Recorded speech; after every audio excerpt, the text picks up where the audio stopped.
coming at you from New Jersey, the capital of misery, the place where metal forgot to die. This is the Here Lies Metal 2 Minute Notes new music review. I'm Samanthar. And I'm Maledictus. And we shall be your overlords for today. Oh, eternity. Welcome! There's another review today, apparently, and here it is. What is it? Today we are reviewing a band called Leander with their album On Hall Hill. Hall Hill. That's hard to say. So, Leander is a black metal band from Tennessee. They're a one-man band, actually, featuring Losain, moniker, on everything. It was formed in 2018, and this is actually their third album. I wasn't familiar with the first three, but so we're coming in fresh with this one. It's follow-up to 2021's Sorrow Dwellings, and it was released March 24 independently on Bandcamp. Very nice. We have a little dedication for the album too. I saw that. Set the mood. Yes, you want to read that? Okay. So I'm not gonna be disrespectful because this might be serious. This album is for Wallace, the man on the ridge who is always looking for the wind, and perhaps that's someone that that is no longer with us. I don't know what the meaning of that is, but I'll treat it seriously. So let's get underway with the review. It is now time for the Here Lies Metal 5-point bidirectional classification spectrum, I'm calling it now, including the categories of genre loyalty, listenability, production style, musical complexity, and just plain fun. Either side of the spectrum means good or bad. Let's get this review underway. True or non-conformist? I don't know how I feel about that because you had a rhythm before. It was scale. Scale is one syllable. So now we're adding a separate... Spectrum. Is that three syllables? Spectrum. Spectrum is two syllables. I say it with three, though. Spectrum. I'm very used to your cadence of how you said it was scale. I'm going to think of it as spectrum, though, okay, in my head. If that's okay with all of you out there. All right. Our first scale. True to nonconformist. We're getting a 4.5 for nonconformist. True black metal, the answer is no. So I do, this is a little bit cheating, but I kind of want to read the tags on Bandcamp because there were a lot of them. We have black metal, old school black metal, rock, ambient, Appalachian rock, dungeon synths, heavy metal, hard rock. Okay. So many things that there's a lot going on. Strange bedfellows. But the only tags I'll take any, exception here that they might not be accurate is the ambient tag. I'm going to guess maybe some of his earlier releases were ambient. And also dungeon synth.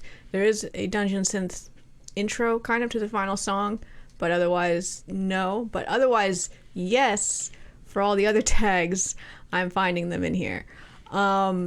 But so the black metal part. What is true black metal about this album? We have the vocal. It's just your standard black metal vocal throughout. Some of the riffs, there's some tremolo picking, and the drumming. We have some standard black metal drumming here and there. And we also have, of course, what I've termed the "This is Black Metal" section. Do you know what I'm talking about, Maledictus? Yes. Like the intro, and then like the blast beat comes in, and someone's like, ah, and yes, they're supposed to do all those things. I just imagine when they write those parts, they're like, "This is black metal." They're like, this is okay. But we do achieve the "This is black metal" moments on the album, and there is kind of this atmosphere throughout that is just kind of black metal, just like hovering over the whole thing. And also, I will shout out the opening riff on track 4 as a very fun, mean, true, very old school kind of black metal riff. Otherwise, with all that said, this is honestly mostly an indie rock album to me, with shoegaze elements. A lot of the riffs are very rock and roll, not heavy, not menacing. They're adventurous and fun. I've heard here and there very subtle, very tasteful use of what I think of as the awkward indie rock chord, which if you're not sure what I'm talking about, just listen to any Pavement song. There you go. You will hear the awkward chord of indie rock. You know how it goes. But it's used very tastefully here. And it even has indie rock style guitar non-solos, where it's just like the guitar line. Familiar with those melodies? Yeah. That indie rock chord, it's almost like a question. It's like chords like have a feeling, and it's like a question. It's like, you get, if you heard it, And the raw guitar tone on it, like obviously, we're talking about metal. It's an indicator of black metal, but it's also 90s indie rock, and the way it's being played reminds me more of 90s indie rock than black metal. And of course, for the gaze, there's some gaze sections, just guitars, layers of guitars, drenched in reverb, and also organy synths in there. So yeah. I think, I suppose this guy's trying to bring the 90s lethargic guitar solo back with a vengeance in this century. Well, maybe that's not the only kind of guitar solo he has. Okay, so he does have a very ripping heavy metal guitar solo on track 2, an epic solo. Yeah. But he also just has the indie rock solo that's like a couple notes. Yeah, it's just an attitude. It's a vibe. Yeah, it's like I'm just gonna play the solo. It's kind of like that feeling. It's kind of like a riffy. I'll say something very quick. It's like a riffy mountain rock, black metal gaze album. Rock. It's mountain rock. I like that. Yeah, mountain. Like no more desert rock. That's different. That's more the stoners, the desert rock, right? Does any black metal people do desert black metal? Is that a thing? I don't know. Well, we did find that Egyptian band. Oh yeah, technically that's not our desert. Usually you think of our deserts. But yeah, I think of you. I was very desert anyway. Yeah. But as far as the Maledictus mentioned mountain rock, we're gonna say that's the Appalachian elements coming in. I'm not super knowledgeable on that genre of music. Never been. Or where it stands in relation to regular country versus Appalachian music. But I can definitely hear how the beginning of track 2 could be rewritten using those same chords and notes as a straight country song. Yeah. And I can pick up, there's definitely hints of twang poking through. I picked them up on track 4 too. So yeah, definitely a lot going on this album. Surprisingly, they bring almost all of those tags in on this album. Yeah, I think Appalachian mountain music is different from country music. I mean, maybe it falls in the same ultimate genre, but like it's. I honestly, I'm thinking twin banjos. Is that is it more bluegrass stereotype? Is that bluegrass? I don't know. Anyway, so next scale is scale of terror. Sonic Terror. We're gonna get our first ever quarter score of 3.25, which is on the scale in the middle, just poking ever so slightly into distorted pop. And the reason I'm giving it this weird score is just because I really wanted to give it a score on the side of distorted pop, but it's just there's too much black metal on it, so that's why I'm just gonna barely nudge it over. And like whenever you have really that harsh vocal, I feel like that's just such a disqualifier for saying something is melodic and listenable. Like the vocal has no melody. And that's what, I think a lot of people, when they think of listenable stuff and the uninitiated, they cling to the vocal melody. So when you don't have that there, it's tough to... It's the first thing you notice, right? It's tough to call it distorted pop. And there's also, of course, like black metal blast beats. But I will say, even those are like a lot, they're very muffled with the way they're recorded. Like they're buried under the walls of sound. And there's even sections where like I wasn't even 100% sure if the blast beat was happening. Like I think it was. It's kind of like maybe it's happening. Like it's an ominous feeling that a blast beat's happening somewhere. Somewhere there is a blast beat happening. Which I like because I detest a big upfront clicky blast beat. And so very nice. The muffled blast beat is fine with me. They're used a little bit too much. And it's more listenable that way. You got to moderate the blast beats. You can't just keep using them. And of course, the riffs, some of the riffs are very, fun and nice and exciting and catchy, and they make it very listenable. And a lot of the album is sad, too. I didn't mention that in the last section, but it's very almost DSBM. The whole feeling is very melancholy, the entire tone of the album. And those sections are very beautiful. So that's just the lonely mountains. Points for listenability. Yeah.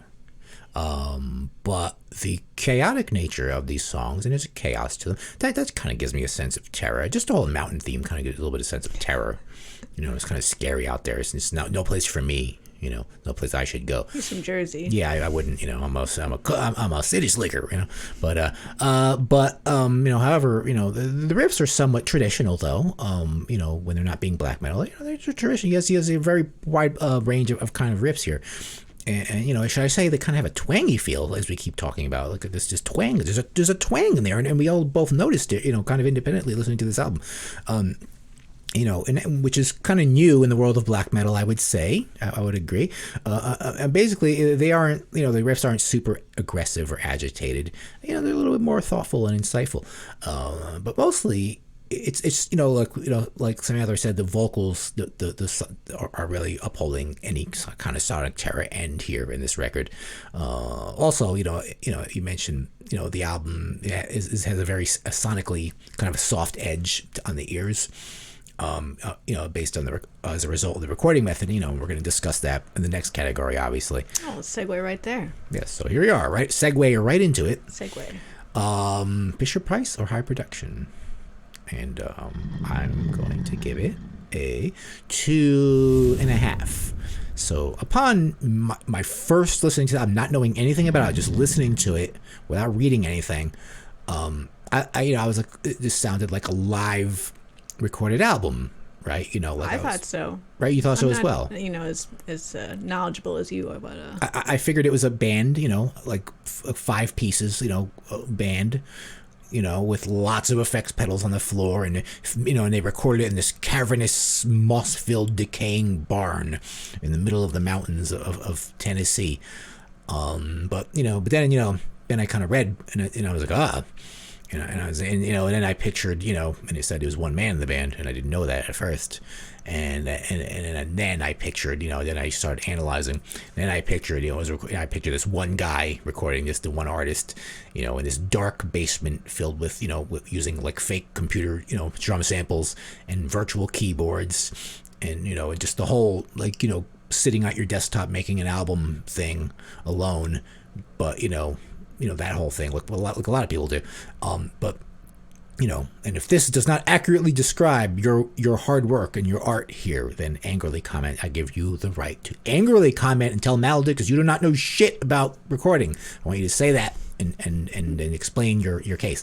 So, but I'd say he did a very decent job, and accurately, if I'm right, I think you did a very great job in making that authentic Fisher Price tape recorder black metal, middle of the, leaving the tape recorder in the middle of the room sound. I think you did that really, really good. Gives it that muffled soft edge that we talked about. That's the kind of where you get that sound, just having a very low quality recording device.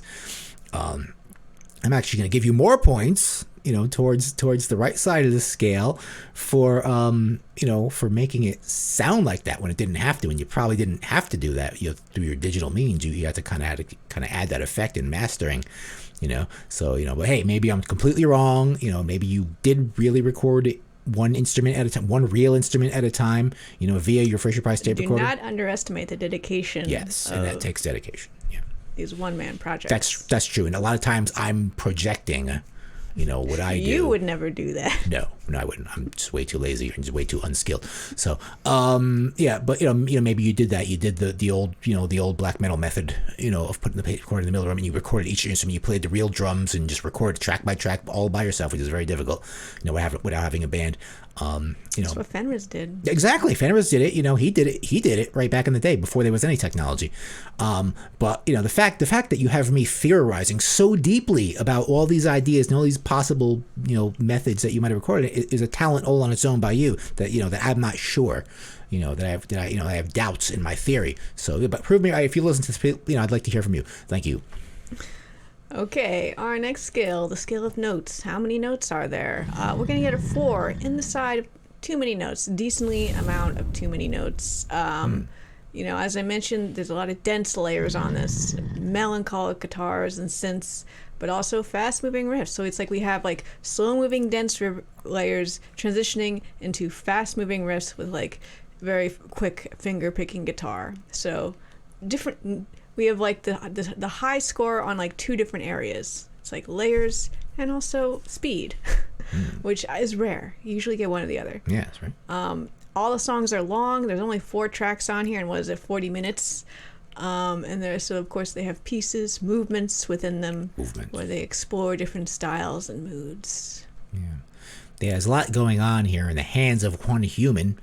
Lots of time changes, lots of layers, synth intros and accompaniments, multi-movement songs, as we both noticed, time signature changes, long songs, and then, and I'm listening, talking about like track 4, for example, I'm pretty sure he used, this chord that's never been used in black metal, ever before. It's a very like alternative Well, sounding. that intro is like the world of dungeon synth, which we are very uninitiated Yes, I'm in. not So really we sure. might, These kids with their dungeon synth these days.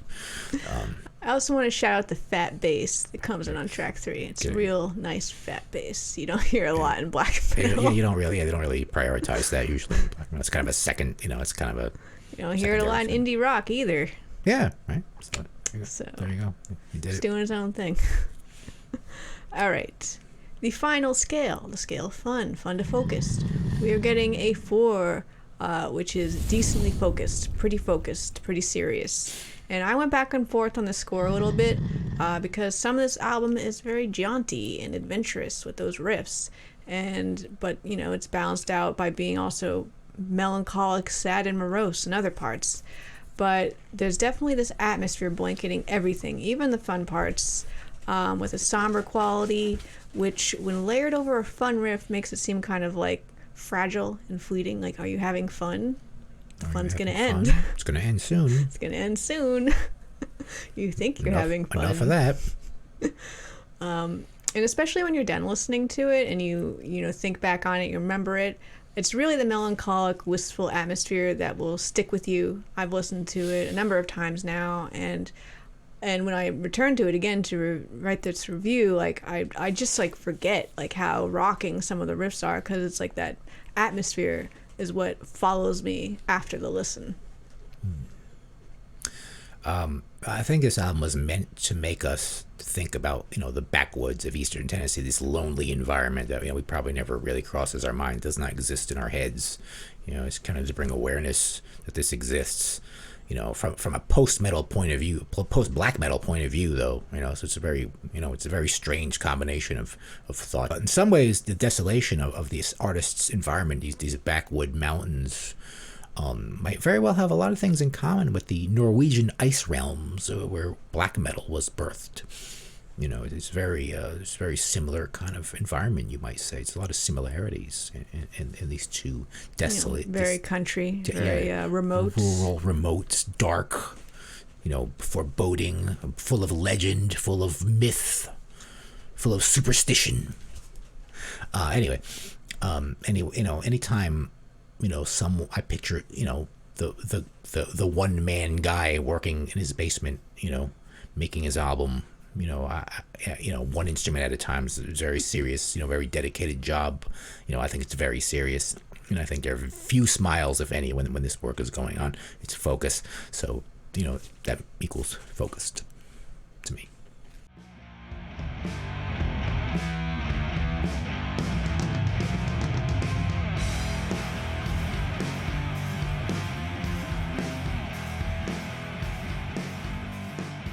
art. The art.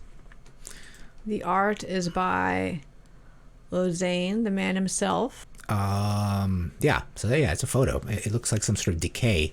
I think it looks. I like this photo because it's very clearly like East Coast U.S. Yeah. Maybe there's some forests elsewhere around the world It's that very looks like dense forest. But this, I grew up on the East Coast, of course, but in the North. So I'm gonna guess that the South doesn't look too terribly different. This seems like a much more humid kind of environment than maybe Imagine where you're from. the forests of my youth, except damper and more and damp, wetter, almost like a jungle. And, hotter. Yeah, this looks like just overgrown, like it's taken over some sort of structure here, like maybe like a tractor or something. There's something in here that's been overgrown by the foliage. But yeah, this is there's a lot of emphasis on just nature kind of reclaiming, mankind here. Just the forest. It's just like a dark. I guess I could see how that's forest. kind of like maybe there's a basic structure there. Yeah, there's some sort But of. this looks very wild to me. Yeah, mostly I think, but there's something man-made here. But there's, as you mentioned, decay. We've got, trees. A dead tree fell over. Yes, it's like the nitrogen cycle being shown we to can us. see all the dead leaves that are being, whatever science things happens to those. Natural ecology. We're not ecologists. This is nature doing its thing. There's nothing you could do to stop We've it. got some moss. I love some good moss. Moss. But yeah, Fallen trees in the forest. this is a very accurate album cover, I would say. I also like his choice. He looks like he made his own letters here. Yeah, he made his drew, own. he drew those out. Maybe. I mean, that's not a real font, is it? I don't believe so. It looks a little too like kind of erratic to me. Yeah. So I do like his font, and I will say, I look at a lot of black metal albums, and I generally don't, and because I don't like a lot of black metal, if it's just like a picture of like a field in snow or like a tree in snow, like I don't usually. Well, this is almost like the same kind of thing, though. It's like it is. That's what I'm gonna say. Is that this little whimsical font here he made intrigued me. That's about it. So obviously, a very cool album if you're into black metal that's doing interesting things. Usually, a lot of the black metal. Well, it's funny. We actually did do another kind of gazy black metal album this year that was also serious. But a lot of like the weird black metal I like is usually kind of fun and like silly. But this is not silly, and it's much more post than anything I usually listen to. And I think what really did it for me on this was the indie rock elements it was calling on. Because, unlike most of my peers, I didn't come to metal through new metal. I never liked new metal. Me neither. Well, you're too old for new metal. Yeah.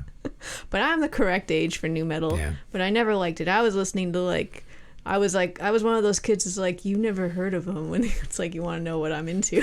You never heard of him. You never heard. You never heard of Sonic Youth. I was. Well, it would be bands I got into after I got into Sonic Youth, the more underground. Okay, but yeah, like I listened to like a lot of indie stuff, like in like the harsh, jangly kind of side of indie rock, not like the infantile, annoying side. Yeah. And so this definitely reminds me of that. I think this guy probably listened to that stuff too. That's probably where he came about. So this is almost for me. This is like a nostalgic listen with some of these riffs. Yeah, So. not all metal influence came from metal. Some people built their metal influence off of other things than other metal. So. No, I think there's like a clear path to metal. You listen to Dinosaur Jr. Sure, absolutely. I mean, So the it's guy pretty from heavy, Dinosaur Jr. plays metal now. He literally plays metal now. So Well, you can totally see why he'd also be interested in metal. yes. But So anyway, yeah. So that was interesting. So thank you for listening. Thank you for listening. And make sure to hit that subscribe button, and make sure to ring that bell, and make sure to check out our Twitter and Facebook and all that stuff. And hey, leave a comment down below. That's about it for this one, folks. We'll see you with another review very soon. Goodbye.